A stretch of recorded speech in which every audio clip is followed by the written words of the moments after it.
All right, Harold. Hello, everyone. We're back this week with another Corona Time podcast. This week, we're reviewing the film Rosewood, which is a film that came out back in 1997, so it's a little bit of a throwback. And yeah, so let's get into it, Chris. So you want to give your initial thoughts on the movie, or anything you want to talk about specifically? Yeah, just to throw some context, Rosewood is, there's some fictionalization in the story, but if you're not aware, it's about, basically an historic event that happened in Florida. Well, I forgot actually the date, but basically 100 years ago, basically. But I believe it was 1923, but yeah, just for exactly. Yeah, thank you. And the movie actually goes to the event, so I don't want to speak too much about it right now because the movie is about this place in time. And we'll talk about like some characters that obviously are fictionalized because obviously the historical accounts aren't really, they're sporadic. But yeah, I think it's like last week we did a whole podcast on Do the Right Thing, which is definitely more of a modern take on race relations. After the 60s and the immigration laws changed, we had an influx, and then we had the urbanization of cities like New York, Oakland, etc. But like I think people like often forget that especially the South, like after the Civil War, was a tough place to live in at times because of the segregation and also the underlying current of racism in society. Obviously, that's why people read about the Black Flight from the South. I think overall, Spike Lee is hard to follow up, so I'm not going to say this movie was better than Do the Right Thing. But what I will say is that I think this movie, it didn't do well at the box office. It doesn't have the splash numbers, or it's talked about in the same way as Spike Lee's movies. But I think it's a good reminder that it's part of American history, like some of the things that happened in locations like Rosewood, and that we shouldn't easily just kind of like neglect them, even though they might be hard to talk about and watch. Because honestly, parts of this movie, I thought like it may actually made my stomach twist more than actually Do the Right Thing did. It was like, it's not like every movie depicts like a lynching basically. Yep. So, and I think that's like the kind of the backdrop I wanted to give, is that like if you don't really know about after we talk about you don't know about the historical events or other historical events like it, I encourage anybody listening to research and just learn about it. So it's dark, but it's at the same time you can't just turn away. You can't just turn away. So, but I'll leave it at that. I think overall the movie, like I said, wasn't as good as Do the Right Thing, but in terms of like its structure and stuff. But I did like. I thought it took all these topics very seriously, and it actually did them in a very, often I personally complain about how you can have a political perspective and you might just paint the brush a certain way heavily on that, and with that brush, and kind of like over exaggerate your stance on an issue. I thought this film, did it right in terms of like the tone and kind of like the seriousness of the matter, where there were protagonists who were white that were very like, they weren't perfect and they were probably complicit to a degree, but they weren't like blood hungry, as we'll see other characters later on that were just like, let's go mob and let's just rip it up.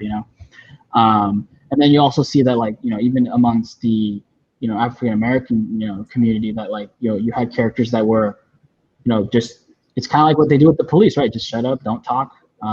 Let's just pretend we didn't see anything. And we'll get to that later when we talk about the Fanny and her incident. And there's others who are like the newer generation saying like, no, we have rights. Our ancestors fought in the Civil War too, and why don't we get the same respect? And so there's that interesting generational dynamic too, which is also something that was touched upon in our previous podcast. So I'm curious about your thoughts about the film, because I know it's not something that like it comes up often in any like mainstream cultural movie discussions. So I'm interested to hearing like what your overall thoughts were too on the context and also the movie itself. Yeah, so like you said, this wasn't exactly like a movie that was historical to a T in terms of the events that happened during and leading up to the unfortunate tragedy that occurred at Rosewood, Florida. But it was just interesting seeing them try to depict, because I don't think that a lot of, unfortunately, massacres are really portrayed or done well in, or yeah, even done well in any sort of movie setting.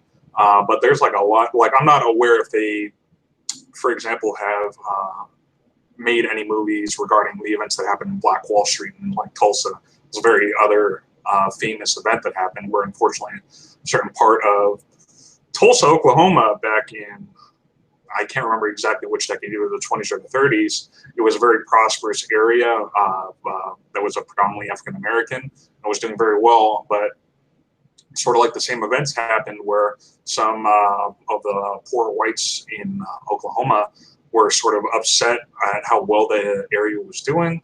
And some event sort of catalyzed the destruction of that area as well. And yeah, we've had a pretty brutal history. I mean, it's very, very well documented, very well known. You can even point to sort of the events that happened in the summer of 1919, which was the Red Summer, where essentially there were riots all over the U.S. And it led to the deaths of many, many African Americans, which unfortunately is like tragic. So I think this was really important. I think it's very unfortunate that this movie didn't do very well at the box office in 1997, given sort of the star power and the casting that they had. Now, you had a very young Don Cheadle. So it was very interesting to see some of these actors where it's like, oh, I didn't know that they were sort of a part of this movie back in like the late 90s. Because Don Cheadle, he's been in several race-related films, for those of you who don't know. I believe he was, correct me if I'm wrong, I believe he was in Crash. It's been many years since I've seen that movie. And he was also in Hotel Rwanda, which is another historical movie based on the genocidal events that happened between the Hutus and the Tutsis in Rwanda back in, I think, 1994. So he's been, it's interesting seeing Don Cheadle's career because he's been in a fair amount of sort of race-related films.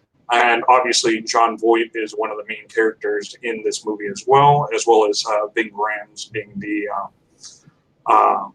sort of one of the main protagonists in the story.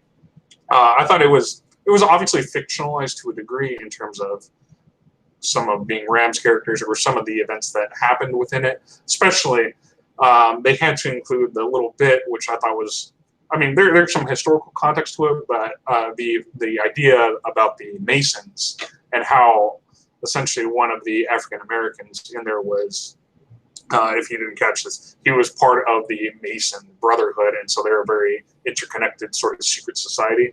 And unfortunately, one of the villains in the story, the person who was having an affair with a married lady and then beat her, he was also a Mason, and because of that sort of brotherhood connection, one of the African American Mason helped this dude escape. Whereas I'm kind of curious to see your thoughts. If he hadn't helped them escape, it could have prevented some of the. I'm curious as to whether you think that would have prevented some of the events that transpired in the movie, or if they would have just looked for any excuse to essentially tear down the prosperous Rosewood. Well, I think unfortunately, probably would not have deterred much, just because like if you study pretty like strongly like the era of Jim Crow, you almost need like overwhelmingly strong evidence. Like you would need him to confess basically, which he would, because often, as we know through history, that like often, you know, witnesses that didn't comply with the narrative, they were just seen as like, oh, you just don't remember correctly, oh, your memory's faulty, you know. So I'm highly doubtful that them not helping would have actually fixed it, unless the guy literally said, oh yeah, please don't massacre all these people because it was me. Like that guy didn't seem like a character that was gonna be like, you know, sticking his neck out for black people. And it's like often when I like, that's why I like to say undercurrent, because like often, like, you know, for many years or even like months, they can live side by side, but like sometimes you just feel like you just need a flashpoint and people just want to like unleash.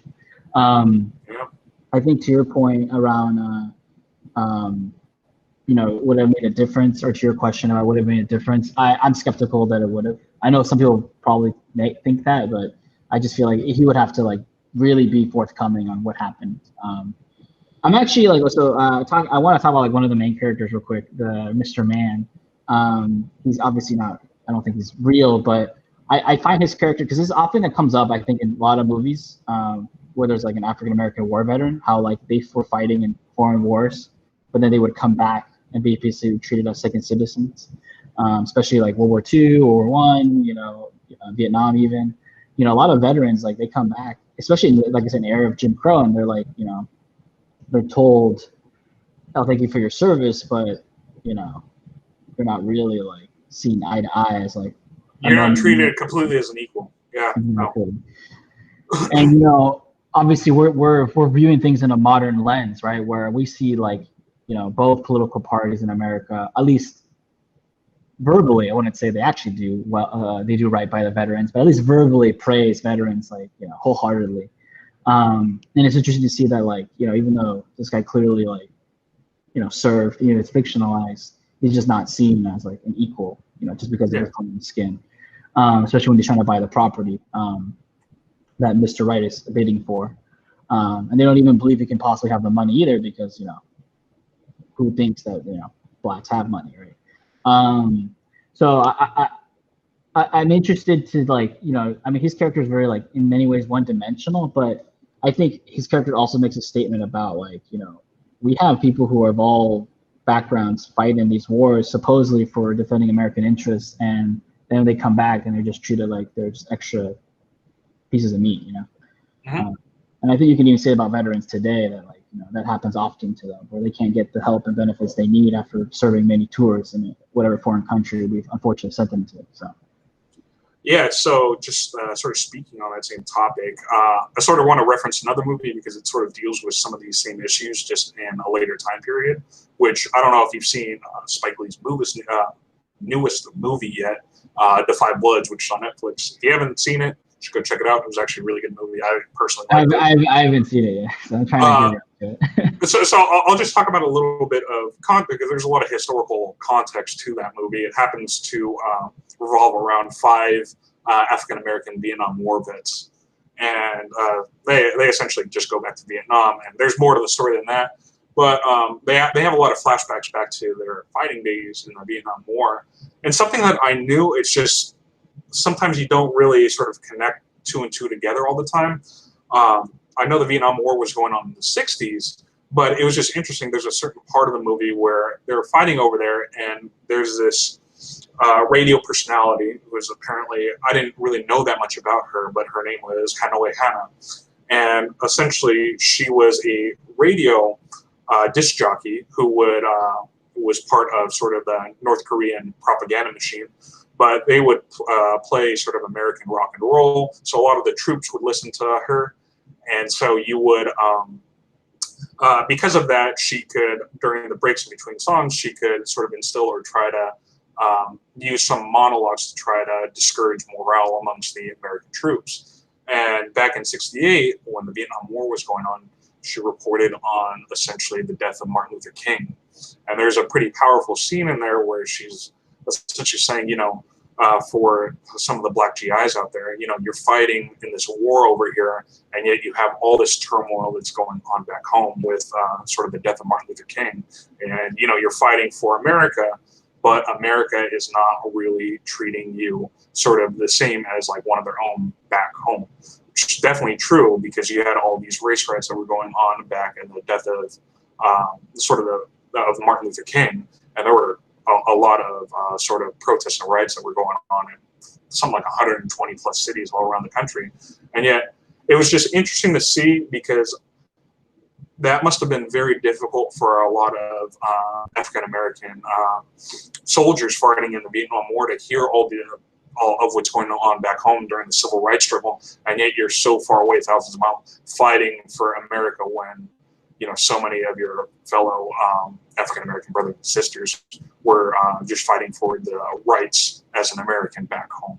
That must have been, I would imagine, pretty hard to accept. And even in this film, Rosewood, you sort of see that where this man, Mr. Mann, was a World War I veteran, fighting against some of the evils over in Europe on behalf of America, and yet he comes back home and he's not really sort of treated as an equal, right? It was still during the Jim Crow era in the 1920s.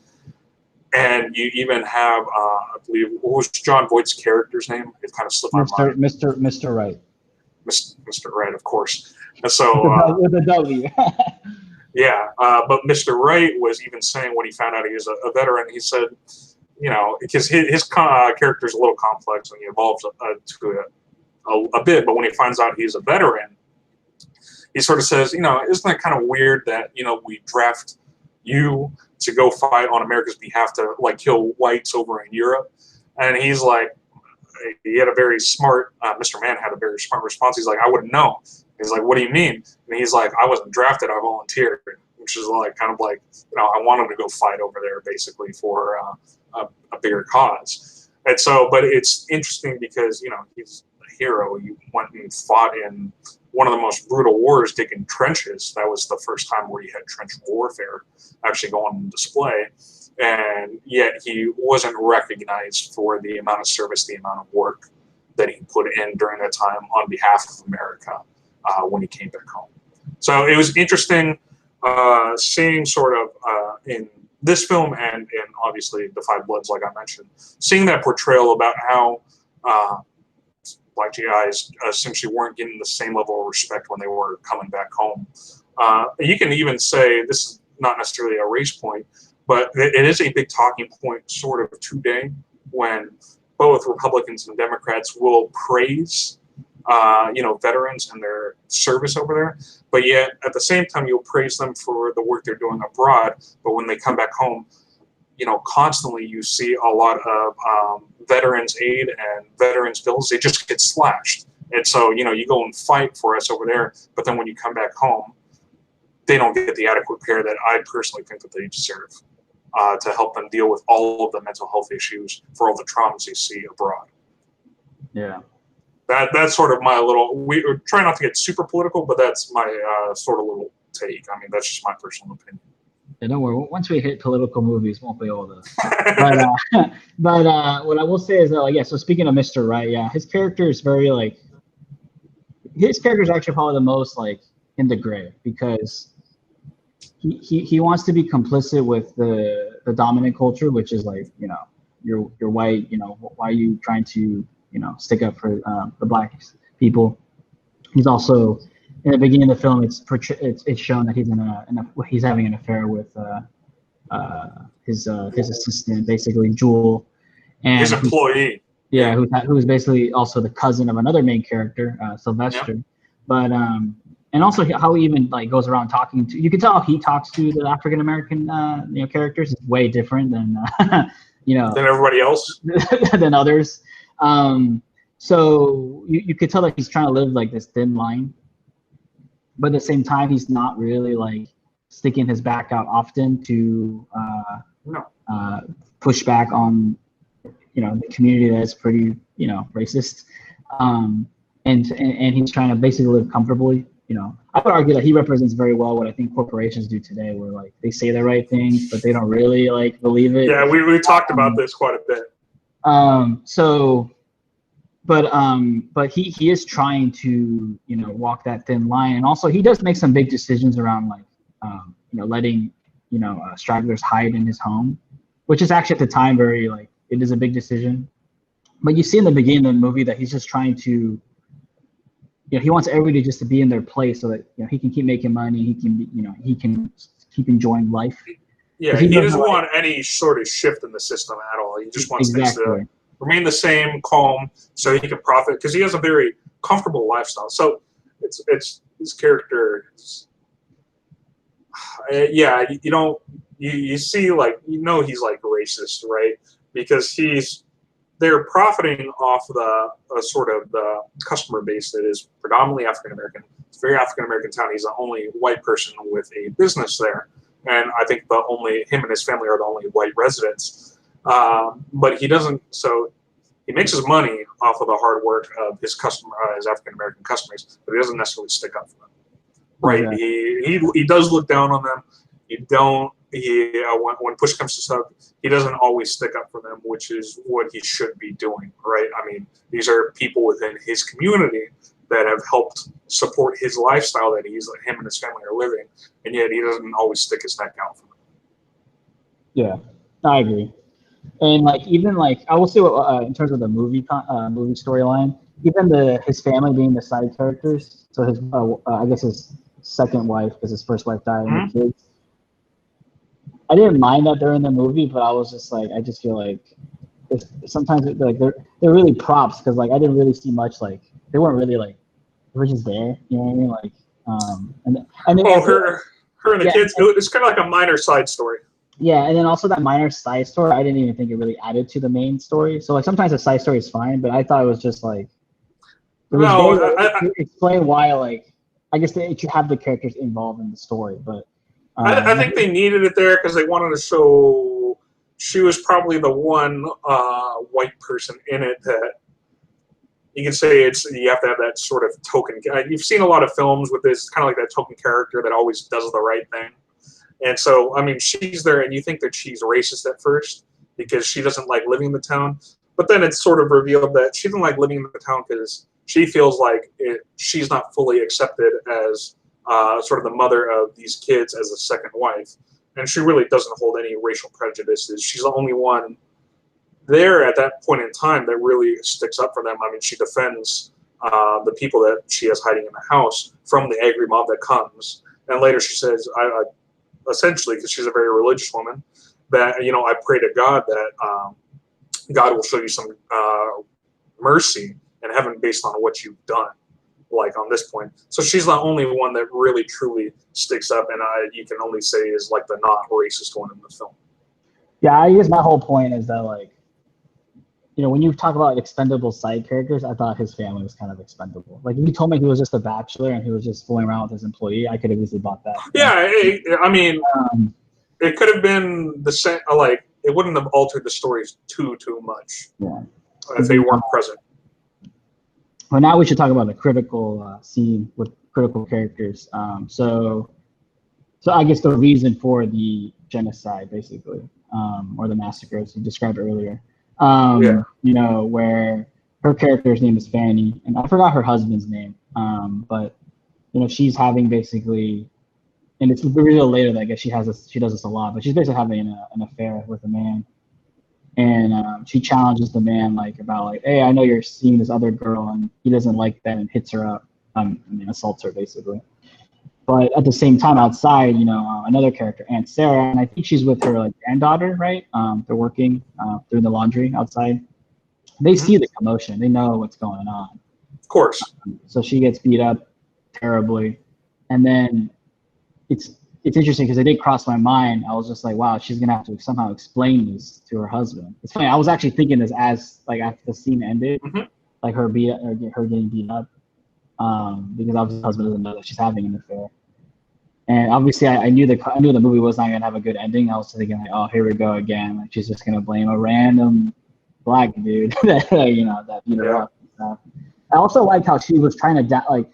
So remember, if you remember, I don't know if you caught it, but when they were outside with the commotion, she always wanted to highlight that she was just beaten because she didn't want to spread that she was actually raped by a black person because like there's probably a stigma even if she was, right. But obviously, how people are, especially even now today with social media, like the rumor just spread that like, oh, it was beaten and raped. Right? So that just was flooded the area. Yeah, it did. I mean, that narrative just shifted so quickly. It's because there's already so much anger and resentment towards that community. Yeah, and then and I thought it was very interesting, that like, and I think I mentioned it earlier that like Aunt Sarah. I'm thinking like obviously in maybe 21st century context where like, oh, you should just step forward and say like, hey, I know what happened. I can testify. But then again, it goes back to maybe a cultural like, unfortunately a learning of like, you don't say anything, you shut up and you just mind your own business. But I guess unintentionally she, because she later tries to speak the truth and it gets her killed, unfortunately. But at the time, she's just very like quiet because she doesn't, she's even asked, right, by the sheriff, like, did you see anything? She's like, nope, I haven't seen no man. Well, because she sort of knew the rules of I mean, there's a reason she had been alive for so long, given that there is so much danger towards African Americans at that point, especially in the Deep South. is that she just knew, you got to kind of keep your mouth shut at times because she thought that was going to be the best way to protect her and the people that she loves, right? Yeah. And so she sort of knows the rules of the road at that point. Just don't speak up because it could potentially get you into a lot of trouble because people are going to like question your sort of motives or whatever. And so she's just like, she even tells, is that her daughter, granddaughter? I can't remember I think it's granddaughter, but I don't remember the character name. She did. She just when she goes and tries to sort of intervene at certain times to go help. It's like a hush now, like be quiet, child. Like it's none of our business kind of deal. Because she sort of knows, but at a certain point, when she realizes that keeping silent has sort of done more damage than it would good, she finally speaks out and ends up sort of getting her killed, which is one of the big tragedies in the film. Yeah, what's interesting how the movie's structured. It's like I don't think we talk about movie structure often, but I did notice it with this kind of movie because like they're trying to do a historical event and they're trying to stretch it out to basically, let's say, an hour and 40 minutes. 2 hours. Yeah, 2 hours. Yeah. So basically, like the beginning is all set up, introduction of characters. But once this event happens, and obviously the sheriff loses control of the mob as they're trying to find the perpetrator, it just becomes like a kind of like every scene then becomes like a building point of more and more atrocities. Because like there's side, like you said, there's side stories, like with Mr. Man and like his romance with what's her name, Chappie. Yeah, I know what you're talking about. Yeah. And like these storylines are there. I feel like it's part of being like a writer and a movie director, that like you need these storylines to tie in the story so you can portray what you want to portray. But yeah, I found really the most powerful scenes in this film were like when the mob is just going around, which is basically illegal because you can't actually do this. It's just going around house to house and just burning stuff and just shooting bullets through doors and stuff. I mean, Aunt Sarah ends up getting killed because she goes outside to say, hey, I know who did it. He wasn't even black, and they just shot her. But like after that, they just go haywire, and it's just a pretext. They're like, oh, find the guy and like lynch him, and they're just lynching whoever. They think any guy is the guy, right? And you get again, this is where it's good filmmaking. You get a taste, not taste. I don't want to say taste, but you get the reason I believe this is what they're trying to like portray is that when they start trying to go to other towns, it's actually white people that say, nope, don't come over here. We have a peaceful town. We don't, we have, I mean, it's still racist where they say we have good black folk. Well, I know you said colored folk, but yeah. Yeah. Because honestly, the people of Rosewood are also what they would describe also as good. They were compliant, right? I mean, they were. Yeah, they didn't do anything.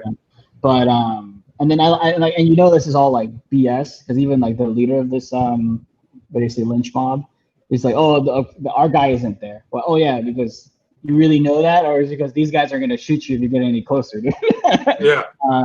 So yeah, at one point it's honed in that like, they don't even give a crap about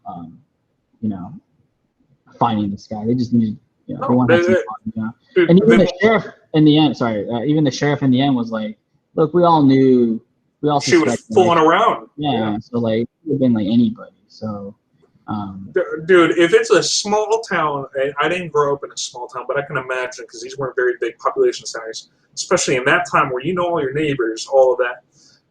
I've heard this before from people who he's like, everyone knows everything about everybody else.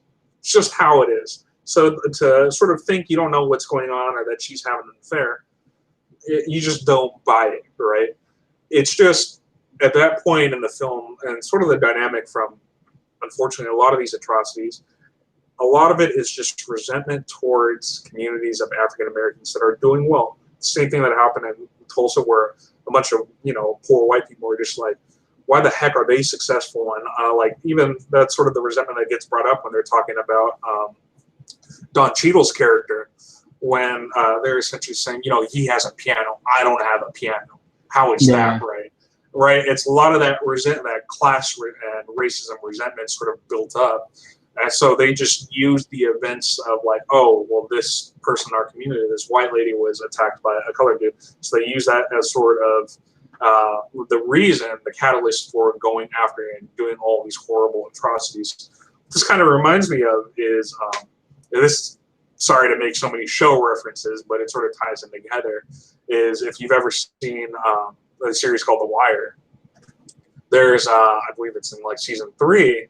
There's this big rift between two rival gangs that leading between that of Avon Barksdale's crew and that between sort of the up and comer, which is oh my gosh, this is gonna kill me. Who was the dude who was the up and comer who challenged Barksdale's crew? I can't remember his name. Woo! But what's funny is that the actor I could think of his face because he's in Bosch now. Is he now? Yeah, it's at least I'm thinking of the same oh my guy. god, it is gonna kill me. Just give me 1 second. I'm gonna pull up his name. It's starts with an M, but I can't remember. Mario Stanfield. Stanfield. Thank you. So it's that between Stanfield's crew and Barksdale's crew. And in that sort of show, there's a certain point where essentially within Barksdale's crew, there's two main characters who've been thick as thieves from the beginning, and they grew up together. It's that of Avon Barksdale and that of Stringer Bell. And at one point, essentially, Stringer Bell gets shot because he ends up getting betrayed by Avon Barksdale, because Stringer Bell has there's a bunch of events that lead up to it. But there's these two people who want revenge, and they go to Avon and be like, you're going to lose everything if you don't sell out your dude. And so Stringer Bell gets killed, and all of the crew in sort of Stringer Bell, they're all like ready to fight. They want to go to war, right? Because they want to get revenge for Stringer Bell's death. And they're like, yo, we all know it was Stanfield's crew. Everyone in the Barksdale organization thinks that Stanfield is the one that killed Stringer Bell, their brother, and the only one who knows the truth is Avon. And he's like, no, it's not about that. And he's like, it's all bullshit. They didn't kill him. But then Avon Barksdale's lieutenant is like, dude, he's like, it doesn't matter if he got killed or not. He's like, the boys want to go to war. And he's like, if it's a lie, we're going to fight on that lie. We're going to do what we need. And that was essentially the same thing in this. They all knew the truth. And he's like, but they want to fight on that lie. They wanted violence. They wanted revenge for that. And they didn't care what really happened. Yeah, I mean, it's like it's like you follow the narrative. Who cares what? Yeah, the narrative that you want to justify your actions. Yeah, I think in the movie, I think honestly, I think I was a kid in the 90s, but I feel like the reason the movie didn't probably do well or was really like circulated is because it probably had a limited release, is my guess. I don't know much about how it was released. And also the topic is not really, it's not a mainstream topic, right? Even at the end, they talk about how like there was reparations for this after, 80 years and basically, 60 years, right? So it was in the 20s, but like I didn't like learn about this in school. So like, no. And, they always it always comes up here now and again about reparations. And I was just like, wait a second, there actually was some reparations. How do, maybe we should talk about like what for this small. Yeah, like we should, I guess, what I mean is that like often, people, that's how bad it is that people don't even know about it, because often I've seen politicians say like, oh, we've never done it before, other than the Japanese. And I'm thinking, wait a second, we have done it before. I'm not saying this is the solution to problems, but, I think I'm trying to say, like, highlights the fact that even people at the highest levels don't even know about this, which is a shame. Yeah, I think the big difference with that is with at least what happened with the Japanese community for they paid out reparations on the federal level for the Japanese community and what they endured during the internment camps during World War II. But I think this isn't as talked about because this was not a reparations on a federal level. This happened at the state level for a small microcosm of community for a terrible massacre that happened in Florida. So I think that's partly, it's like, to be honest, I didn't know about Black Wall Street when I was in high school or going through the events of American history, right? A lot of it is sort of tailored so you know about some of the events that happen within your own region of the United States and some national. But a lot of it, I'm sure if you lived in Oklahoma, it's probably talked about or you knew about it more than you do from like our high school education in California. I wouldn't hold your breath. I wouldn't hold your breath. Sometimes high school textbooks can be manipulated. So.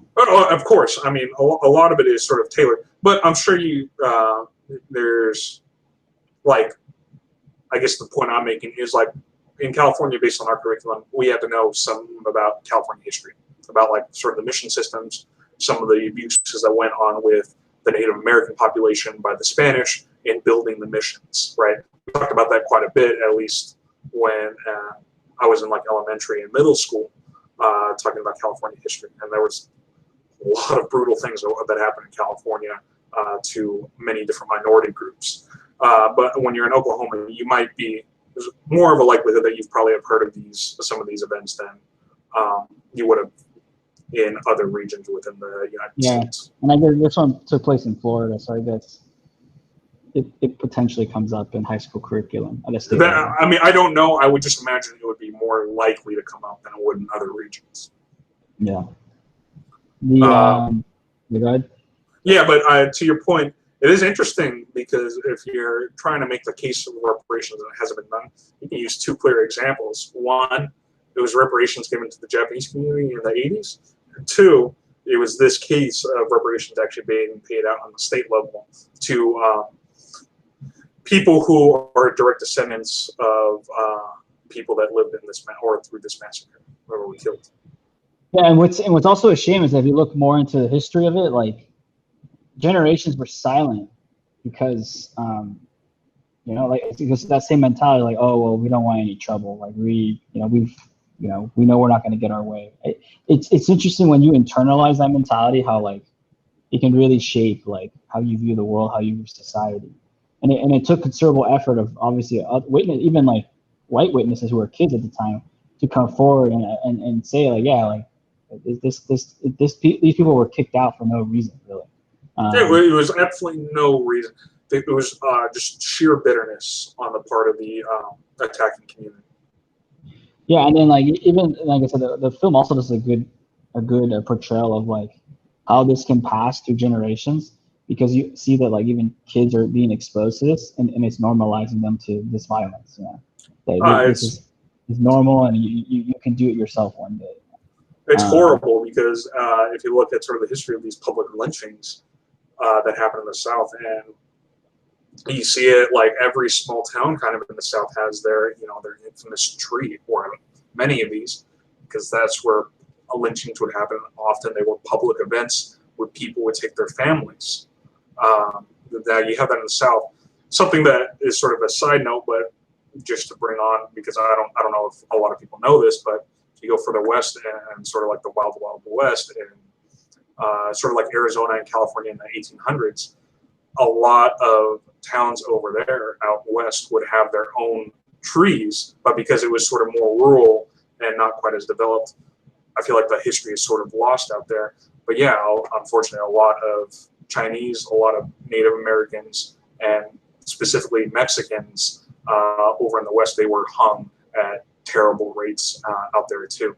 So it's not like this is just relegated to the South. Unfortunately, the U.S. has brutal history of lynchings all throughout. Yeah, and to give it to context to our potentially younger viewers, you have to think of it like this is what people would do. Like instead of like, how you would go with your family to like the family dinner or a movie, this is what they would do. This is like, oh look, there's a lynching, we should go check it out. It's like it was a family event, which is that normalized. That's what's crazy. It blows my mind that you could take your kids, man, your family, and can expose them to such cruelty.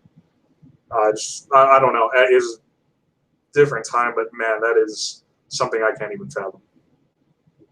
Yeah, I think I don't remember his character's name because I don't think it's said too often, but like one of the leaders of the lynch mob, his son, I think, is like a symbol of like kind of like morality, because like he shows him the pit of all the African Americans. Yeah, it's like they're babies and kids in there. Yeah, and the guys and the kids like this is ridiculous. It's ridiculous. And his dad's trying to tell him that like, oh no, their lives they don't matter. They're lesser. Yeah. That rationalized mentality. And at the end of the movie, he actually rejects his father, and like he may not make it on his own, but he's like, I'm leaving. I'm done. Yeah, he'd rather do that and die than be subject and live in that type of environment. Which there are people like that, right? People who reject some of their family's mentality. Yeah, and so, but I think his character represents, I think, kind of like what I'm gonna call the American like moral compass, where like even even people who are, let's say, white, and they believe somewhat in like, you know, their manifest destiny, even they think this is wrong. You know, like this is why like there was many, you know, abolitionists who were actually white that were like, no, we need to end slavery, you know, in the 1800s, because they literally also believe that it was wrong to enslave people. So I think I obviously that character is also probably fictionalized, but I think his character represents like, you know, this is not something to be normalized, like, you know, throwing babies in a ditch and lynching people, you know. For literally, like, there's never a good reason, but like in this movie, it was ridiculous. Like at one point, my stomach kept turning because I was just like, they're all doing this supposedly because somebody was supposedly raped, which we know was not true, and it's like it's ridiculous. Like, and the sheriff is another character that kind of ticked me off because I was like, this guy just has a bad. One character, like, okay, the guy was a racist character, but the one character that was just like, you're a badge. It's just for show. It's not even real. It so is like, because he just bent to the knee. He didn't do it. He didn't enforce any law. Yeah. If he really cared, like, he's only one sheriff, controlling angry mobs difficult, but you can't just stand by and let this happen. I mean, you either give out the badge or you do everything in your power, like, to try to prevent this from happening, dying. If you're in this case, because you're having families just getting massacred by the wayside. How can you stand by and just let this happen? If you really cared, if you had any sort of moral compass. Yeah, either that or you give up your badge, being like, I'm not going to be pervy or like be in there with the crowd and let this happen. Yeah, the sheriff and Mr. Right, they make the same kind of, like, they say it multiple times in the movie, like, oh, he'll be with me, nothing will happen to him. I'm like, yeah, of course. You understand the people outside, unless you're gonna shoot them all, they're gonna like tell you to get out of the way and they're gonna take care of business. Like either you're that naive or you really don't care that much, because it's like, what do you think? Like, no, you're not gonna be able to defend them at all. Oh, what it is, it's sort of a justification. You're like, you sort of tell yourself these things to sort of justify what you're doing. In reality, you know deep down what's going to happen, but you got to keep telling yourself to let yourself live with that decision. Yeah. That's what it is in the end. Is there any, so I guess for you personally, is there any particular scene that you found like, I already mentioned that my stomach turned a couple of times in this movie. And it's interesting because, like, in Do the Right Thing, even though I prefer that movie, I never felt like sick. In this movie, there's a couple of times, like I said, some scenes that we've already talked about a little bit that I was just like, man, this is like, it's really, like, this is, that was the point of the movie, like, to show that, like, this was really messed up, this event, and also what was happening in general. But, like, you know, and it's not something you read about, right? It's something you just read about, and then you see it, and you're like, wow. Like, yeah, I think you would say with Do the Right Thing, it wasn't quite as. At least you brought up the point where it's like we've seen this. It's so tragic that we are kind of sensitized to this. But you've seen, you know, cops, you know, kill unarmed black people. I mean, there's video recordings of George Floyd. But unfortunately, that scene in Do the Right Thing, where it's at it leads in sort of all the events transpired to that one event where Radio Raheem is strangled to death by police. You're like, I remember you saying, you know, it's not, we've seen so many images of this within our current culture of events like that happening where you're like, it's not quite as powerful. And I made the point where, yeah, that scene personally made my stomach turn, but I think it's not quite to the same effect that I would have had, or like it wasn't quite as stomach turning if I had not seen this so often in sort of the public arena through all these videos in the past several decades that have come out, right? Whereas in this, we've never really seen any sort of mass lynching. So that's where sort of the complete brutal annihilation of a community is something that we haven't quite witnessed to that extreme. So I think that's where it's like more stomach turning to us. Yeah, it's like, how can you? Sorry, keep going. That's what I was saying, because we weren't around during that time where we still have so many issues with racism today, but it's not to the point where you're going to have angry mobs just destroy an entire community completely, like burn it to the ground. Yeah, to your point, you're right. It's just like there was no cameras back then. I mean, imagine if there was, man. I mean, like, too much. But there are cameras. There's no video at that point. Sorry, there's no video.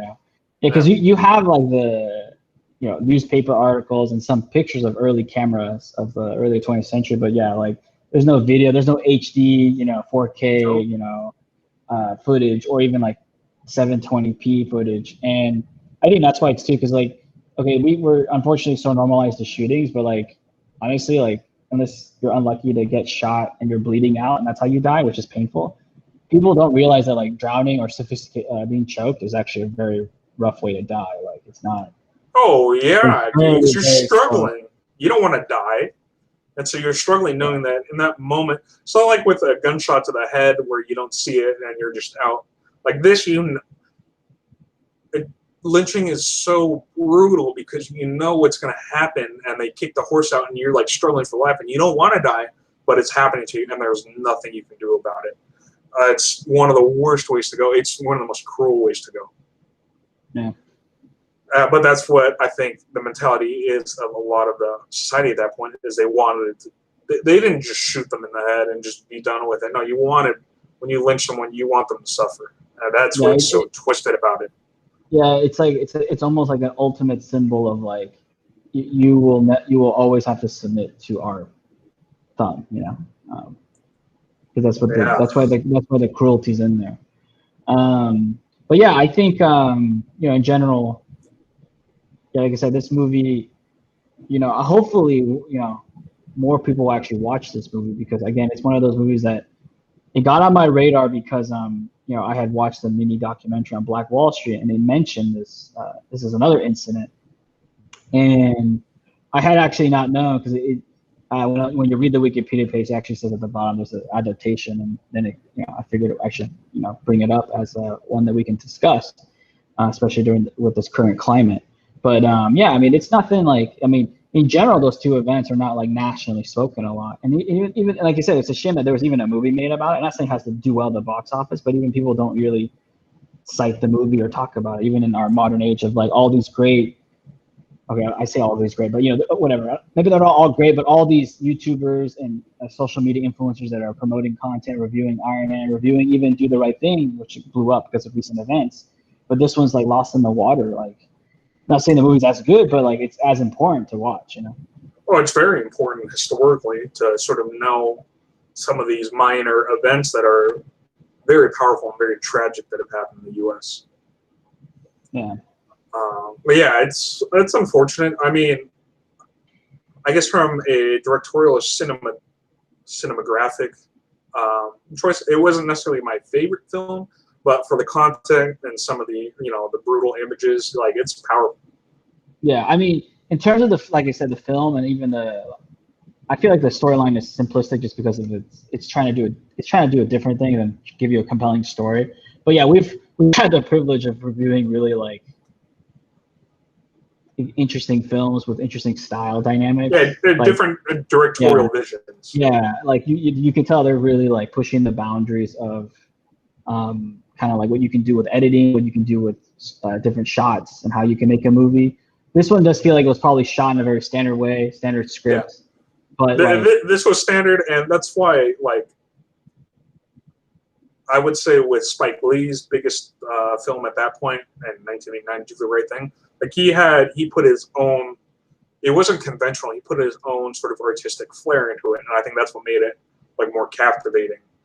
And more interesting to watch, like visually appeasing, and even using the sort of the metaphor of like the heat of that hot summer day in Brooklyn.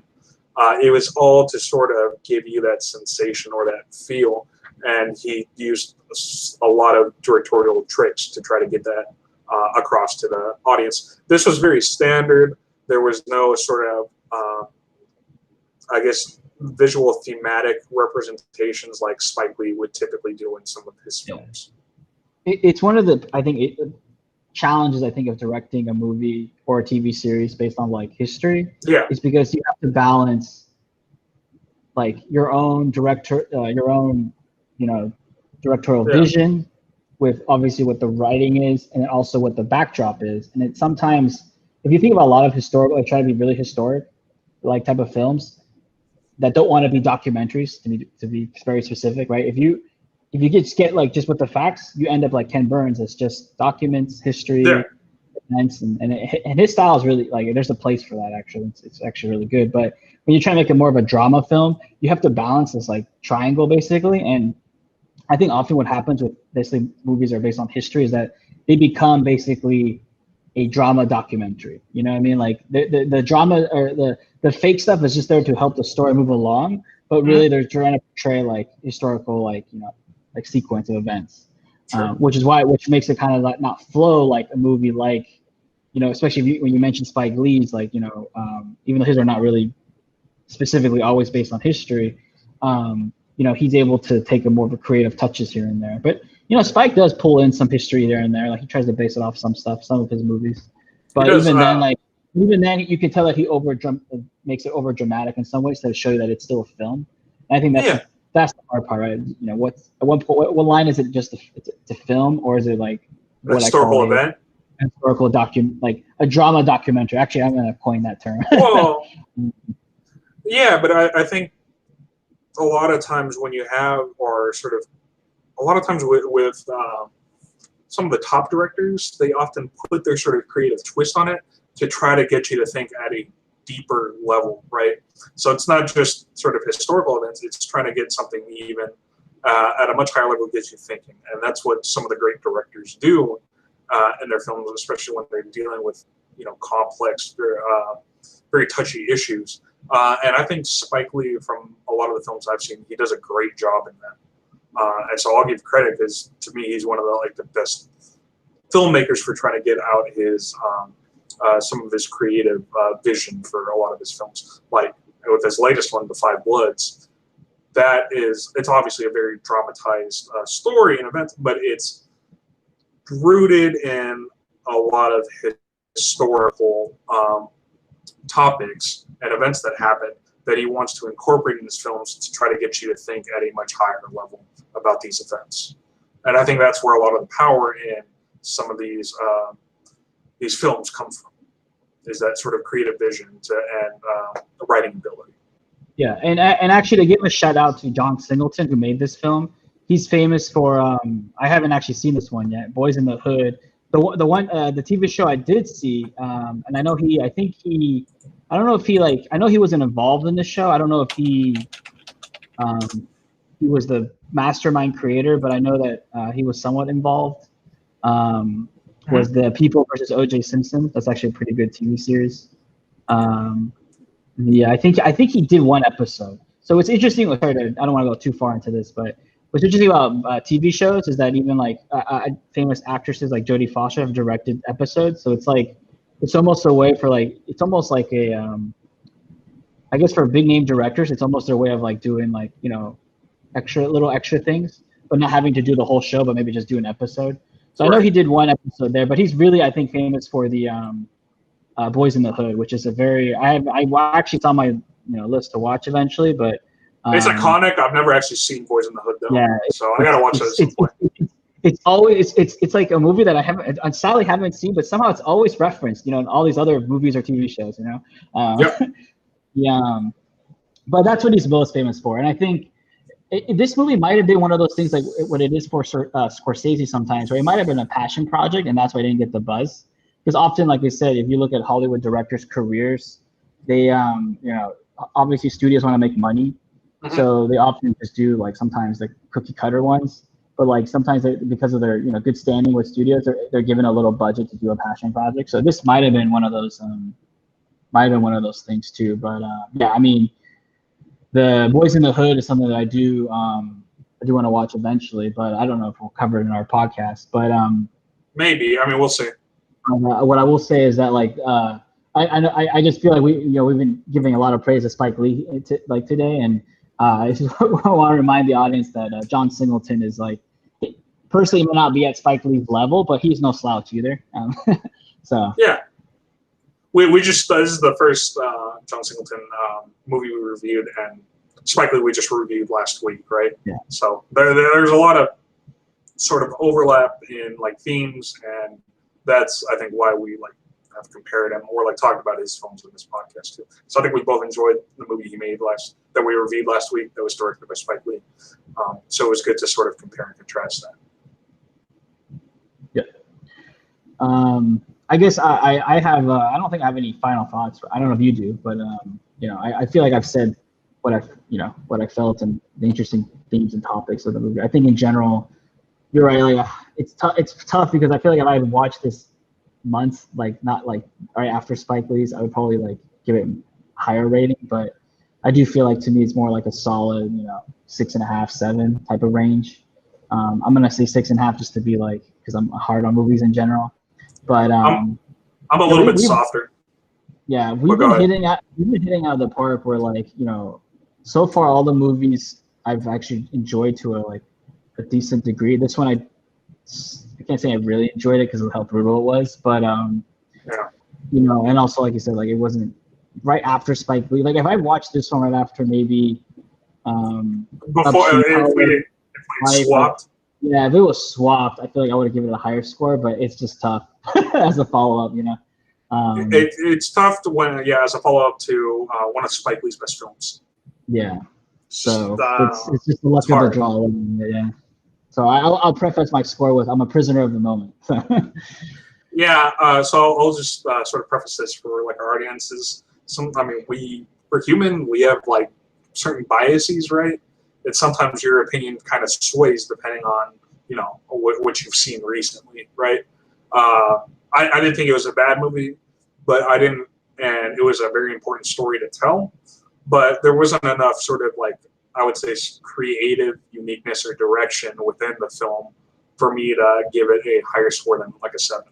So that's just me personally. But that being said, I didn't think it was necessarily a bad film. It's very important. I recommend anyone who watch it to give you some historical context of some of the brutalness surrounding this event. But it's just really hard to top. I personally was a really big fan of Do the Right Thing. A lot of it because of Spike's, creative outlook that he put into that film. And so for that reason, I can't really give it a higher score. That's fair. No, I mean, I think we're on the same page around how we feel about the movie. Where it's something that's I would definitely recommend. It's something that I think people should watch, but it's like not a movie that I'm gonna because I know there's movies that I personally either if it's like I said biased or not like like there's movies that I like I know they're not that good or even there's movies that are really good that I love rewatching.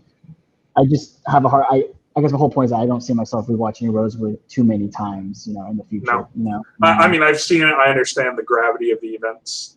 I don't know. But I don't regret watching it. That's why I do want to highlight it. Yeah. So definitely there's other movies that I just were like, can I get back my 2 hours? Yeah, I will say, and I guess this is why I can't see myself necessarily rewatching this again. Whereas Do the Right Thing, I could watch it again and be fine. Yeah. Like I would enjoy it. Yeah. I don't know how many times I could watch, but there's definitely like it's a rewatchable movie to me. That's why it warranted a higher score. Yeah. But yeah, anyway, I think that's do you have any other final thoughts? No, I think we covered all of it. And like I said, at least again, we don't have a big following yet, but I just hope that at least if it does, even if it's just 100 people, I think it's worth like surfacing this movie. Because when I was doing like my own little like research on like anybody's talked about this movie, it's a shame that especially with recent events, unfortunately, that Do the Right Thing actually a lot of people started talking about this movie again because it's very relevant. Which I understand why it would get popularity, but it's a shame that like a movie that is still maybe not as good as Do the Right Thing, but still as important in many ways, really doesn't get any like conversation on the. I'm going to call it the interwebs. Talk like an old guy. The interwebs. But it is a bit of a shame just because we have a lot of great content creators out there that are covering even some niche films, but this one just fell through the cracks a little bit. It's a shame because I did not see a lot of YouTube reviews or analysis on this. I mean, we're probably one of the few people that have talked about this movie on YouTube. So I find that to be a bit of a shame, but. Yeah. I find that pretty interesting because within this film, something that is impressive is the star firepower is like top notch. There's some very well-known actors in this film, which is pretty shocking that it hasn't gotten any, I would say, traction or as much traction as it should, given who's starring in the film. Yeah, I mean, it reminds me of but this happened. Sorry, when I to clarify my earlier point, that remember directors do niche projects.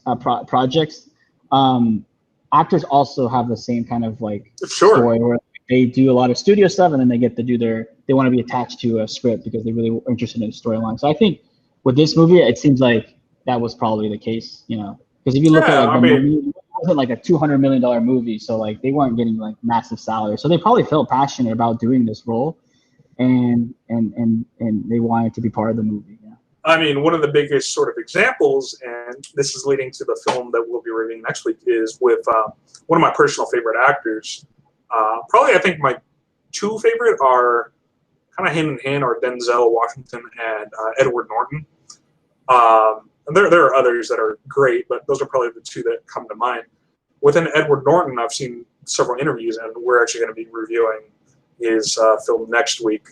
This is just a little teaser, which was a very controversial film made in 1998 called American History X. And if you watch Edward Norton's films or sort of this process, he talks about how he's okay not necessarily doing the big blockbuster films. He's all right if it doesn't necessarily do the greatest at the box office. Really what sort of his goals are to make films that'll really speak to what's going on in society at that sort of moment in time that are sort of timeless. And if you look at his film repertoire, American History X is still cited as a very, controversial but very good film that's left an impact, as well as Fight Club. It's another very cult following that sort of appeals to sort of some underlying issues that are going on within society. And I think those projects, that sort of lasting impact, is really what he likes to do in terms of projects that he looks for as an actor. So there are certain actors that definitely do that. Yeah. Yeah, I like Edward Norton, even though I know he's difficult to work with. But well, but I guess, that's just part of this process, right? He's difficult to work with, but he's made some of my absolute favorite films, I think, of all time as an actor. I don't know if you've ever seen his first book, his first movie. I believe it was called Primal Fear. I want to double check. Yeah, it was Primal Fear. If you've never, I don't know if I've seen that. Probably not, but. Yeah, it's a 1996 film, his first film. I don't know if we'll review or not, but his acting job, it's really what sort of propelled him. It's a phenomenal job in that film. Playing someone who sort of has like I believe it's like a split personality, or he has some sort of like mental problem within it where they're trying to claim that he's sort of mentally like insane. But he plays a brilliant role in that film. Yeah, that's what makes him like one of my favorite actors. Is just sort of his versatility as an actor. Yeah. So anyway, people got their preview now. What we're doing next week. So. What was that? People got their preview. What we're doing. Yeah, they got their preview. Sorry for going on that little side note tangent. But yeah, as far as this film, definitely, I think we both would say it's definitely worth a watch to go check out Rosewood. Yeah. What I will say is that I think. Just my last thought is that I will say that I have a hard time ever having us do a movie that I thought was bad, because so I don't know if we'll ever not recommend a movie. That's what I'm saying, audience. Sorry, but it's it's at least in my perspective, I always keep iterating. I'm trying to highlight films that I think have been lost unfortunately through the era of mass social media, where now it's all about the latest greatest thing. And there's some great new movies and shows that I will bring forward, but. There's a lot of movies like this one where they were good, and now it's with time people are just not watching anymore. So yeah, well, I will say this: we're going to try to highlight more indie films or films that I think have been bigger in the past, but have a lot of time has gone by. So at the moment, we're just trying to bring back some of the important, at least what we think might be films of somewhat of importance. For that reason, saying we were reviewing very niche films at the beginning, with Primer or Upstream Color that were by Carruth. He's not a very super well-known director, right? He's only done 2 films, and they were very much indie sort of projects that were very good. But at the time when it came out, American History X was a bigger film. But to me, it's something that just tackles issues that are very important that should be talked about. And for that reason, that's what we're going to be reviewing next week. Yep. Yeah, I have no final thoughts on my side anymore. So. Yeah. All right. Well, just stay tuned for next week. And yeah, that's been our thoughts on Rosewood. Go check it out. Take care. Peace.